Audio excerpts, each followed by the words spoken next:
And he does it. Juan Soto gave Mets fans breathing room with his first home run as a member of the New York Mets. And he got the player of the game today. He got the player of the game as he should, because he did hit that solo shot to give us a 3-run cushion early on. Mets end up winning the ball game 3-1 thanks to Soto, thanks to Mark Vientos with a clutch RBI double, trying to build off his very successful 2024 season where he hit 27 home runs in just 111 games. So good for Mark Vientos to get the Mets on the board early on as well. I liked a lot what I saw out of this Mets offense. They faced another very good pitcher. I mean, Hunter Brown, he's a great pitcher. Last year, he had a career year, pitched 170 innings last year, pitched to a 3.49 ERA. Comes out today, lets up 2 earned runs to the Mets, 3 runs overall, 4 hits, 6 innings, struck out 7 Mets today. But the best pitcher in this game today was Tylor Megill. Tylor Megill, I talked about it yesterday on the pod. This is it for him. If he wants to stay in this rotation all year long, he's going to have to go out there and do what he did today.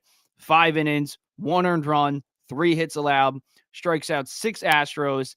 And this is a very good Astros lineup that features Jose Altuve, Yordan Alvarez, Christian Walker, Yanier Diaz, Jeremy Pena. Like, this is a very good Astros lineup, a team that won over 90 games last year. So good for Tylor Megill to go out there and just shove. He just shoved today. You got to love what you saw out of him. But let's talk about the Tylor Megill in depth right now, because we've seen this before as Mets fans where Tylor Megill has a great start to the year. It happened in 2021. It happened in 2022, 2023, 2024.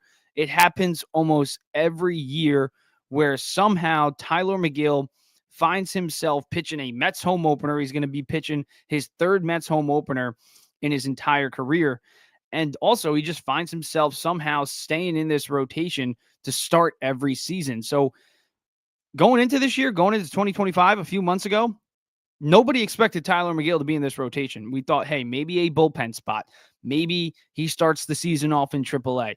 But with the injuries to Sean Manaea, to Frankie Montas, and of course, Paul Blackburn late in spring training, Tylor Megill solidified his spot in the rotation. He didn't dominate in spring training like Max Kranick or Clay Holmes or David Peterson did. But, I mean, Clay Holmes dominated in spring training, and he didn't look like he looked in spring training yesterday.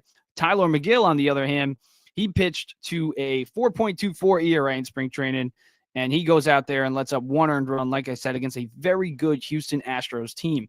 And Megill, I said it yesterday on the pod, Megill has great stuff. He's a tall guy. I just want to check exactly how big he is. Yeah, he's 6'7", 230 pounds. He was touching 98 today. He's got a great 4-seam fastball. He's got great off speed. So he has all the tools to be a really good pitcher. We've seen it over the course of his career since 2021, where it's like, wow, this guy could actually be a really good pitcher. Maybe not an ace, maybe not a front-end starter, but could he be a good number 2, number 3? I mean, with the stuff he had today, with the stuff we've seen from him over the past few years, when he's at his best, Tylor Megill is a stud on the mound. I mean, this is a guy who just last year, dominated a Los Angeles Dodgers lineup, their A lineup that had Mookie Betts, that had Shohei Ohtani, that had Freddie Freeman. So I really liked what I saw from Tylor Megill. Of course, all the talk is going to be on Juan Soto and hitting his first home run as a New York Met. But let's talk about Soto right now that I just mentioned him. First off, that solo shot right off the bat, you knew it. You knew it was going to be a home run. His first at-bat had all the Yankee fan friends texting me, oh, he struck out again, paying him $765 million just to strike out. And then he shows up in his second at-bat on a 2-strike count. It was a full count, actually, and it clears the right field wall, 390 feet, right into right field. So good for Soto. He needed that. We needed that. And leads the Mets to that 3-1 victory. But just watching Soto, now watching all his at-bats, he is by far one of the best hitters, probably the best hitter, no doubt about it, that I've seen for the New York Mets. He's the best hitter, no doubt about it. And it's rubbing off on the other guys in the lineup. I mean, even after he got out, he kind of just missed it in his final at bat of the game. He just missed his second home run of the game, flies out to right field, goes up to Brandon Nimmo, and just, we don't know what he said. He covered his mouth, but it probably mattered. It definitely mattered. Probably giving him some tips on what the pitcher's doing out there. I feel like Pete Alonso, his, approach at the plate looks vastly different from last year. It's only 2 games. But then again, the guy hitting in front of him is Juan Soto, who has probably the best approach in all of baseball. He might not be the best hitter in all of baseball. I still think Aaron Judge is the best hitter. But when I'm talking best approach at the plate, I don't think there's anybody better in the league than Juan Soto. I really don't. That's why he draws all the walks he's drawn throughout his career. That's why he's never had a season where he's had below a 400 on base percentage. It's because Soto's approach at the plate is elite. Elite. And the craziest part is, I know I always say this, and a lot of people say this, he's only 26. He hasn't even entered his prime.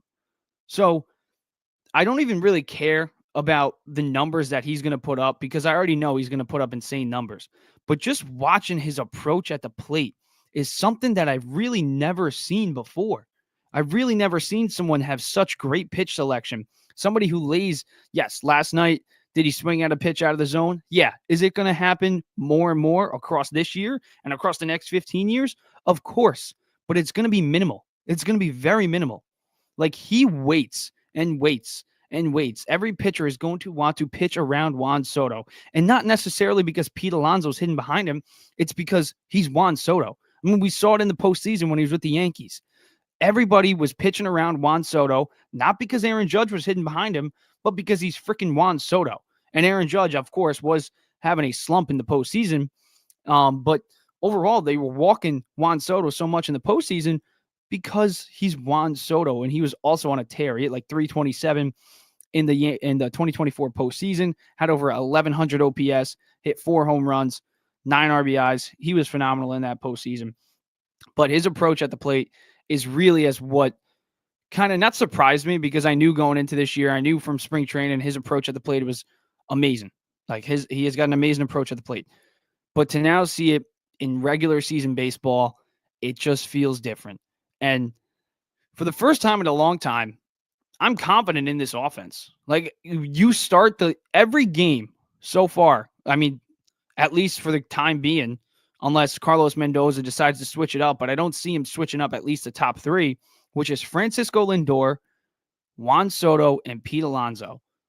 Like, you got 3 all-stars, 2 MVP caliber players, and not to mention, I said it yesterday, Pete Alonso, who showed off a great approach at the plate so far to start 2025. I know it's only 2 games, but like I said, having Juan Soto hidden in front of you, having Juan Soto in the same lineup as you, we saw what Soto told Brandon Nimmo. He told him something. I don't know exactly what it was, but having a guy like that to kind of pick his brain, not mimic his approach, but, take tips. Pete Alonso doesn't necessarily need tips from Juan Soto, but Juan Soto's pitch selection is so great where he can definitely help and give tips to Pete Alonso. He's not going to teach him how to hit, but he could teach him how to have a better approach at the plate.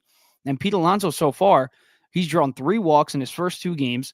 He's not swinging at bad pitches outside of the zone. I mean, in 2024, you need to have 700 hands to count the amount of times that Pete Alonso was swinging at terrible pitches out of the zone. I mean, the sliders out of the zone is what killed him.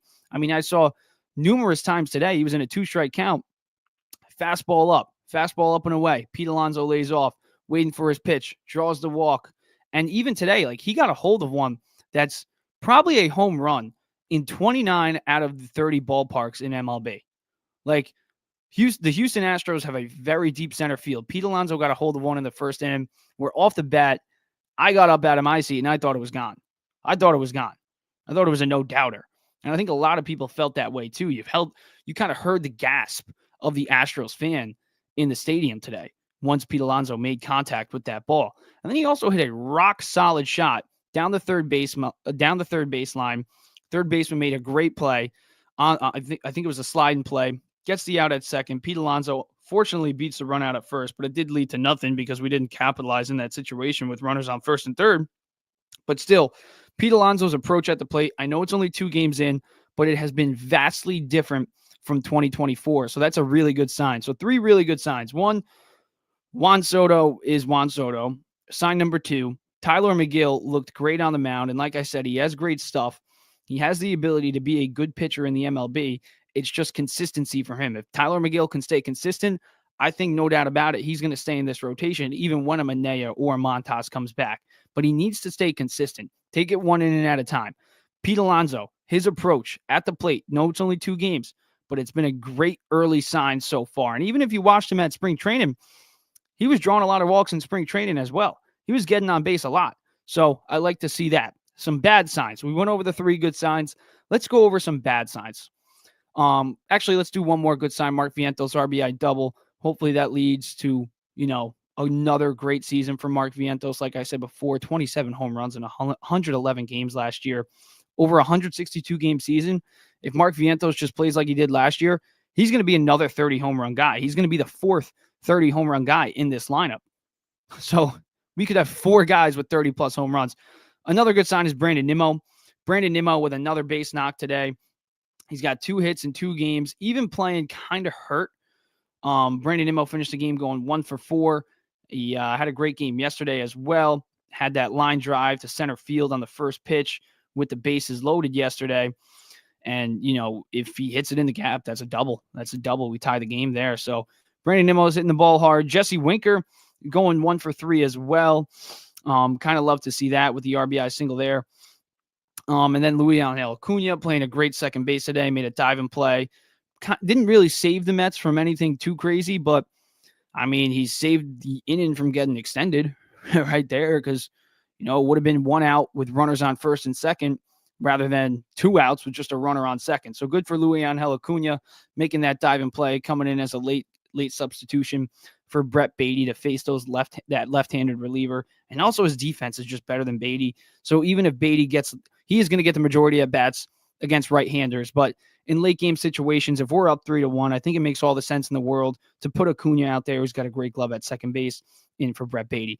But let's go over the bad signs. Bad sign number 1, I know it's early. I know it's 2 games in, but Francisco Lindor still hitless, struck out once today. He struck out twice yesterday. And I wouldn't be worried because, he is Francisco Lindor, and I'm still not worried, but I'm kind of cautiously not worried, if that makes any sense at all. And the reason being is because in 2021, in 2022, 2023, and 2024, Francisco Lindor has started off the season slow. Before May 18th last year, when he came into the leadoff spot, he had an OPS below 700. He had a batting average in the 100s. Francisco Lindor has just never been good to start the season in his entire Mets tenure. In the second half, he plays like an MVP, no doubt about it. Like, I am fully confident by the end of the year, Francisco Lindor will have 30-plus home runs, 90-plus RBIs, with an OPS well over 800. But at the same time, he starts off the season vastly slow. And even on the broadcast today with Apple TV is very underrated, by the way. I think they do a great job, especially Wayne Randazzo. I love Dontre Willis. Broadcasters were great today. I liked it. I like the stats, too. I like the probability in the bottom right corner saying, 31% to get a hit here. And, I just like that. I don't know. Maybe I'm weird. I like it. But Lindor, back to Lindor. Like I said, 4 consecutive seasons now that he's started off the season slow. I'm hoping he doesn't make it a 5th. But it is alarming. It is alarming because if this continues, where he keeps starting off the season slow, then we just got to mark him as that type of player. And I don't want to, because I think Lindor is a better player than that. And the reason he hasn't made an NL All-Star game, like Wayne Randazzo was talking about it, how has Francisco Lindor not made a National League All-Star game since being with the Mets? Since being with the Mets in 2021. He's top 3 in batting average among shortstops, top 3 in home runs, top 3 in RBIs, top 3 in OPS, top 3 in games played. He is undoubtedly a top 3. Some people list him as the best shortstop in baseball. I don't want to be biased, but I am going to be biased. I do think he is the best shortstop in baseball. But at the same time, the reason he hasn't made an NL All-Star game is because every year he starts off the season very slow. And I really hope that doesn't happen this year, because if we get a red-hot Lindor to start the year, we're going to win more games in the beginning of the year than we would without a red hot Lindor, because we need Francisco Lindor. It's not just, oh, we have Juan Soto, so we're going to win a ton of games. No, we're not going to win a ton of games just because we have Juan Soto.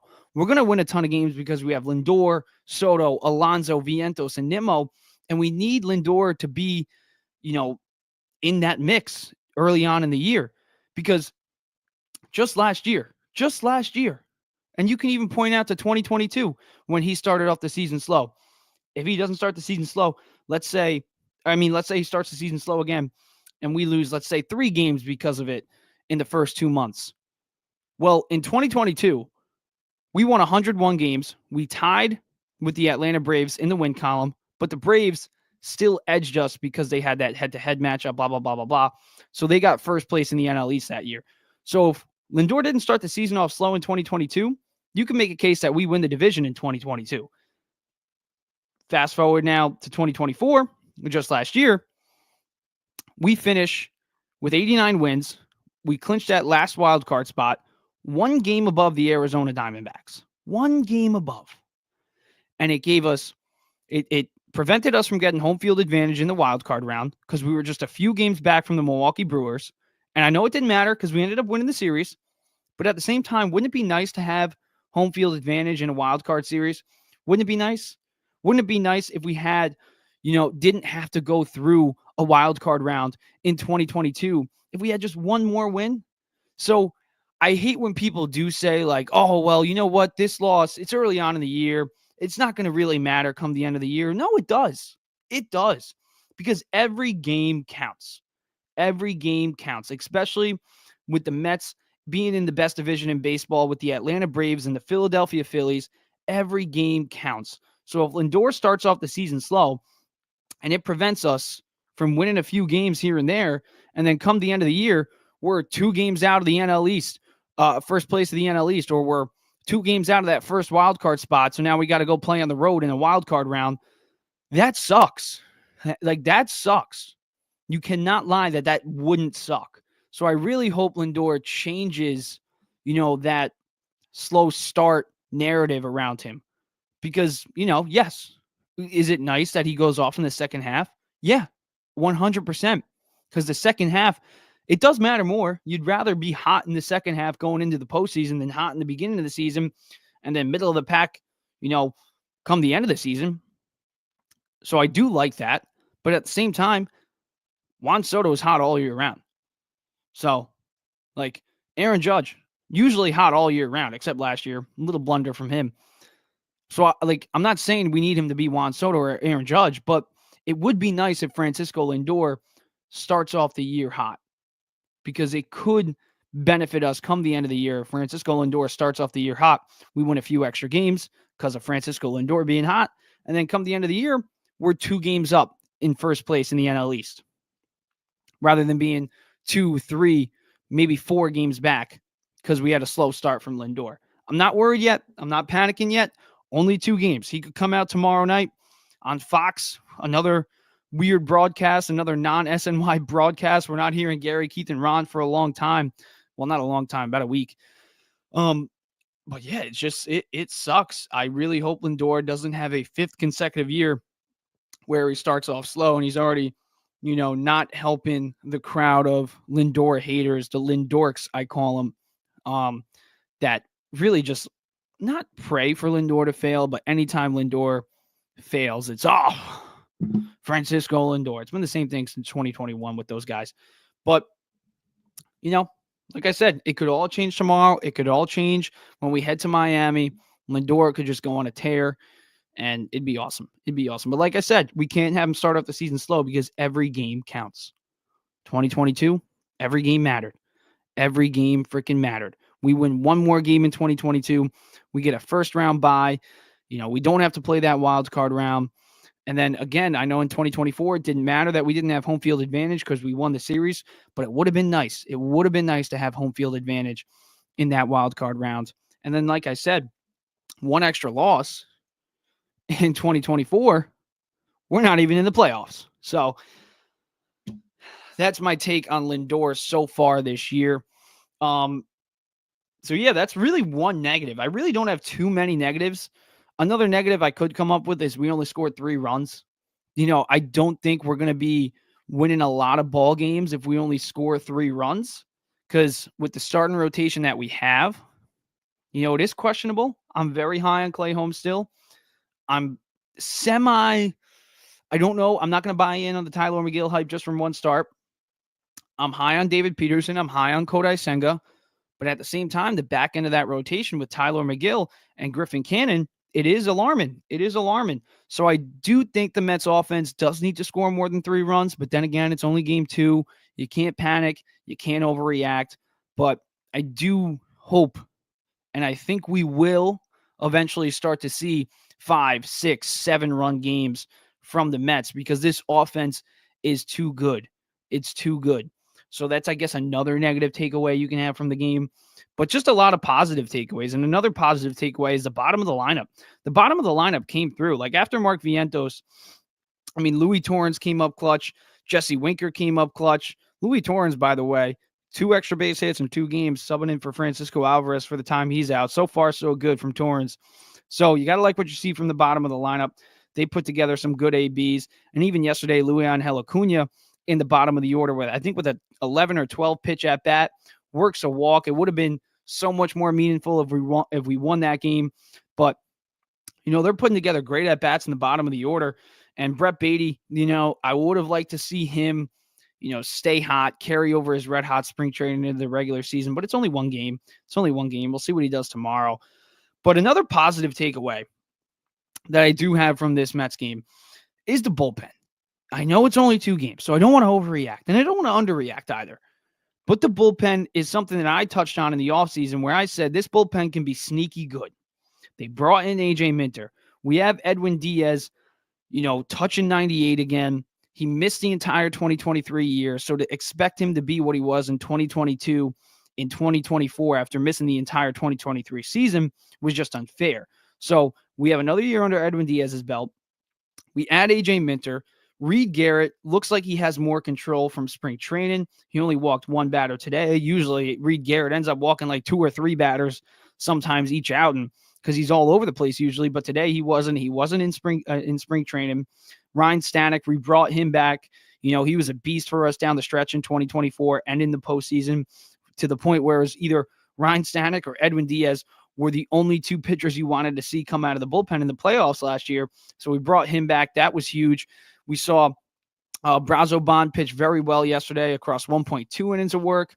Even Danny Young, the left-hander facing 3 right-handers, and he had a clean inning yesterday. So far the bullpen has pitched amazing. We got 4 innings out of the bullpen today with no runs allowed. And then just last night, we had 3.1 innings from the bullpen, no earned runs allowed. So far, so good out of the bullpen. And we haven't seen Max Kranick yet, who had a red-hot spring training, and every Met fan is excited to see. So I think this bullpen can be sneaky good. I'm not buying in too much because it's only 2 games in, but I was buying in the offseason. I was buying in spring training. So I guess I will buy into the bullpen being sneaky good this year. So that's why overall I think this Mets team has a chance at winning the NL East. Like, yes, do I expect them to make the playoffs as a wild card team? 100%. But to expect them just to win the NL East is a little out of the ordinary because we do have the Atlanta Braves and the Philadelphia Phillies to worry about. But if the bullpen is, as what I advertised, if the bullpen does what it does over these past 2 games, and they're 100% going to have blunders down the line. It's a long season. It's a 162-game season. We still have 160 games left. They're going to have blunders. But so far, the bullpen has been great. And if the bullpen continues to be great, and we have this lineup, then the starting pitching, it can just be average. And I think we have a legitimate shot at winning the NL East. But it's really on the bullpen. I always talk about wild cards. Like I say, Clay Holmes is the wild card in the starting rotation, right? Yesterday I said it's Clay Holmes and Kodai Senga. If we get a ace Kodai Senga like he was in 2023, changes the complexion of the rotation. If Clay Holmes pitches to a sub-3.5 ERA, changes the complexion of the rotation because we'll have Sean Manaea back soon. We'll have him back in late April. So this rotation could have Sean Manaea, Kodai Senga, a good Clay Holmes, David Peterson, who I do expect to build off his very good 2024 season, and we're going to see him on the bump. We're going to see him on the bump in Miami in Game 1, so I'm excited for that. We see Griffin Cannon tomorrow, who I'm kind of excited to see if he can build off his successful spring training.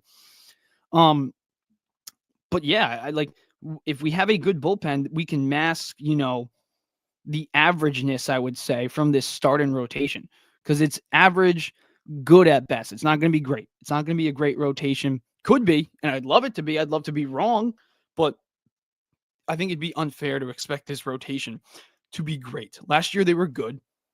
We had a good lineup. We had a good rotation, and we had a terrible bullpen. But if we can have a great lineup, a great bullpen, and a good starting rotation, I think it could set us up to potentially fight for that NL East, the first place spot in the NL East. I do. I think maybe even win it. But it's really on the bullpen. The bullpen is the wild card of this team. And so far, so good. I loved what I saw out of that bullpen. All right, but that's really it on the Mets. I mean, like I said, Megill pitched great today. He has the ability to be a good pitcher in this league. You saw him touch 98 today. He was really sitting between 95 and 98 and being 6'7" with his extension on the mound. I mean, that 97, 98 mile per hour fastball looks like a 101 mile per hour fastball to hitters because he's got such big extension on the bump with his frame. So, listen, Megill, he said it before the season started. He wants to stay in this rotation. This is his last chance to stay in this rotation. If he goes out there and he has outings like this that he had today, he is going to stay in this rotation because this was a very good Houston Astros lineup. Like I said, Yordan Alvarez, Jose Altuve, Christian Walker, the big three that the Astros have, Yanier Diaz. They have a great lineup. So for Megill to do that against this lineup, I was very intrigued by. Again, early on, one start. Don't want to buy into the hype too much, but Megill has the stuff to be a good pitcher. And also, it's year 5 for him. David Peterson in year 5, we saw what he did last year. Maybe it's year 5, Tylor Megill. Maybe it's his turn. Who knows? But wouldn't it be awesome if Megill just turns into an absolute stud? Because we've seen him pitch like a stud numerous times. Like I said, it's the consistency that has haunted Megill. He hasn't been consistent at all throughout his career. All right. Mets tomorrow night. We got Griffin Cannon on the bump. We're going to be spacing Spencer Arrighetti. Spencer Arrighetti last year went 7-13, let up 21 home runs with a 4.53 ERA. So what I'm looking for tomorrow out of the Mets is to score a load of runs. We got a good lineup. We paid $765 million for Juan Soto. Francisco Lindor finished second in NL MVP voting last year. Pete Alonso, I'd love for him to hit his first home run tomorrow. We got Mark Vientos, who had the RBI-double today. Brandon Nimmo's got 2 base knocks in 2 days. Jesse Winker with the RBI single. We got a deep lineup. I want to see this team capitalize on a bad pitcher because we faced probably, I would say, 2 top 25 starters already in the first 2 games, and we escaped with 1 win. Only 3 runs on the board. I'm not panicking too much because, like I said, Hunter Brown is a very good starter. Last year, pitched to a 3.49 ERA. And then Valdez is probably one of the best starters in the entire MLB. I mean, last year he pitched to a sub-3 ERA. He went out there and dominated the Mets, 7 innings, 4 strikeouts, only 4 hits allowed. So tomorrow, the Mets got a chance to capitalize on a bad pitcher who pitched to over a 4 ERA and let up 21 home runs. So what I'm looking for tomorrow is a lot of runs. And if Griffin Cannon can go out there and, let's say, keep us in a position to win, go 5 innings, 4 to 5 innings, only 3 runs allowed, we'll be in a position to win that game. It's on the lineup tomorrow. So far, it's the pitching that has looked good. Now it's the lineup's turn to look good. Bullpen, pitching, it's looked great. Now it's time for the lineup to look good tomorrow. All right. Yankees, game 2 tomorrow night. Well, tomorrow, actually. Tomorrow they play a day game, 1:05. They'll be facing their old friend, Nestor Cortes. We get Max Fried on the bump. Whoa, why do I have the Mets silent and opening day up? All right, let's change that. Got to fix that. Nestor Cortes on the bump tomorrow, facing the New York Yankees for the first time in his career. Got traded to the Brewers this past offseason. Obviously, Yankee fans gave him a huge standing ovation just yesterday in opening day, so I expect the same thing there's no love lost with Nestor Cortes. I mean, did he have the best year last year? No, he was hurt half the year. I mean, down the stretch of last year, comes back in the postseason, has a little bit of a blunder. But in 2022, he was probably, I would say, they're definitely their second best pitcher. You could make that case that, well, Garrett Cole won the Cy Young, so he was undoubtedly their best pitcher. But Nestor Cortes was in that Cy Young race with Garrett Cole. He pitched to a 2.44 ERA. So Nestor Cortes will probably get a warm welcome tomorrow. And then if he dominates the Yankees tomorrow, he'll probably end up getting booed later on in the game. But Max Fried, we get to see the new Yankees ace on the bump tomorrow. And I have Max Fried winning the AL Cy Young this year. I mean, I just think he's the most dependable pitcher in the American League. Last year, pitched to a 3.25 ERA across 29 starts. In 2023, pitched to a 2.55 ERA.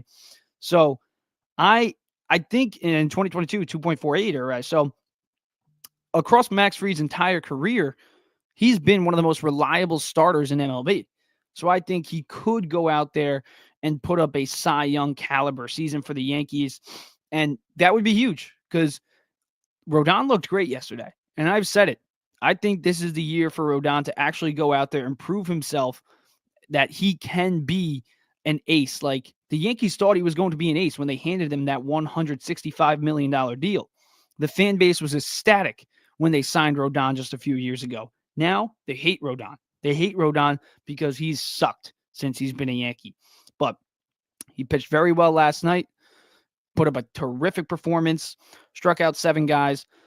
So, only allowed 1 earned run, 1 bad pitch, a home run ball. But outside of that, Rodon looked phenomenal yesterday. So if he's pitching well, it's huge. Even without Garrett Cole and Louis Heel half the year, having Max Fried and Rodon be 2 frontline starters for the Yankees, that would be huge. And Rodon has that capability. And you got to expect Max Fried to go out there and be a front-end starter. So I think the Yankees can start the season off 2-0 thanks to Max Fried tomorrow. But I'm really going to be watching Ben Rice and Austin Wells. Those are the 2 guys I want to watch tomorrow, I should say, because it's a day game. I keep getting mixed up with the night and I'm just so used to night games. Especially, we don't see too many Saturday 1 o'clock games. It's usually Sunday there's a 1 o'clock game. So that's my bad there. But tomorrow during the day, I'm going to be watching Ben Rice and Austin Wells because I think Austin Wells is going to have a breakout year, and I think Ben Rice is the wild card in this lineup because of his minor league success. I went over last night his numbers in the minors. He put up over an 870 OPS in his minor league career, put up over a 270 batting average. Just last year in AAA, he drove in 33 runs in 30 games. He hit 12 home runs in those 30 games, put up a 294 batting average, a 1.088 OPS. Struggled when he got called up to replace Anthony Rizzo for the time he was out. In 50 games last year, he hit 171 with a 613 OPS. But Ben Rice looked phenomenal. Hit the crap out of the ball in spring training. Yesterday, he had a good day at the plate. Yesterday, Ben Rice went 1 for 2, I believe. Yeah, 1 for 2, drew a walk. And, that's if you get a good Ben Rice, if Ben Rice can be a shade of what he was in the minors, I think this Yankees lineup looks completely different. Because like I said yesterday, Jason Dominguez is going to have time to fail. And to expect a 22-year-old kid to just come out of the gates firing, I think is kind of unfair. So give him some time to fail. Anthony Volpe, I'm kind of sold on Anthony Volpe. I know he hit a home run yesterday. That's great. But Anthony Volpe has been just a dud. He came into the league with such high expectations, and that's no fault on him. But in 2023, he hit 209 with a 283 on base percentage, followed it up in 2024 with a 243 batting average and a 293 on base percentage. And did the average go up? Yeah, but the power numbers took a huge dip. He had 21 home runs in 2023 compared to only 12 in 2024. So for Volpe, it's now or never for him. He could make me dead wrong, but I'm not sold on Anthony Volpe. I'm really not sold on Anthony Volpe. Like I said, he could prove me wrong, but I just don't think he will. I don't think he will. So if I'm a Yankee fan, I'm buying into the Austin Wells hype, and I'm also looking at Ben Rice and saying, if this guy can hit like he did in the minors, then we got a really good lineup. Because I think Cody Bellinger will have a good year.